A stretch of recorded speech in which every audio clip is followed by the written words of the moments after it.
এই যে রৌনক বলছিল যে এর আগে অনন্যা বন্দ্যোপাধ্যায়ের পার্টি অফিস, সেই অফিসে পার্টি অফিস না, হ্যাঁ তা হচ্ছে কাউন্সিলর অফিস, সেই কাউন্সিলর অফিস সেখান থেকে পাওয়া গেছে কন্ডোম।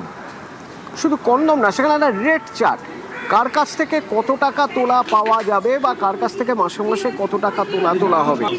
আর কি রয়েছে না, ত্রাণ আর জমির দলিল রয়েছে।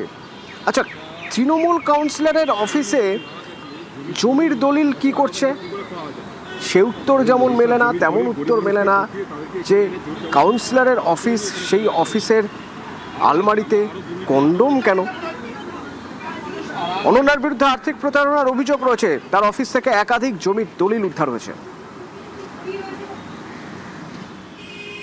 গিয়ে দেখলাম খাট আছে, ডাইনিং টেবিল আছে, কিচেন আছে, সাজঘর আছে, কন্ডোম আছে, ত্রাণ সামগ্রী আছে, ছড়ি ছিটি অনেক পেপারস আছে যে কীভাবে টাকা লুট করেছে, আদায় করেছে প্রমোটারের কাছ থেকে।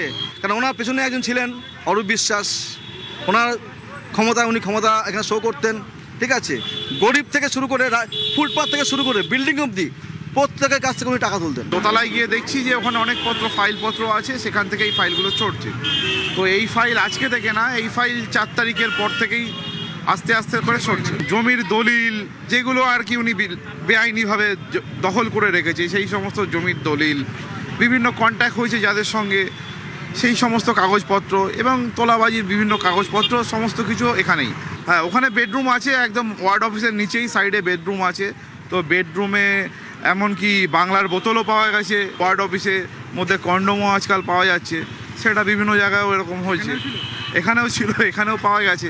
যদি 109 নম্বর ওয়ার্ডে অনন্যা ব্যানার্জির দুর্নীতি ডেটা সেন্টার হয়, তো দুর্নীতি ডেটা সেন্টারটাই এই 109 নম্বর ওয়ার্ডের অফিসে ছিল।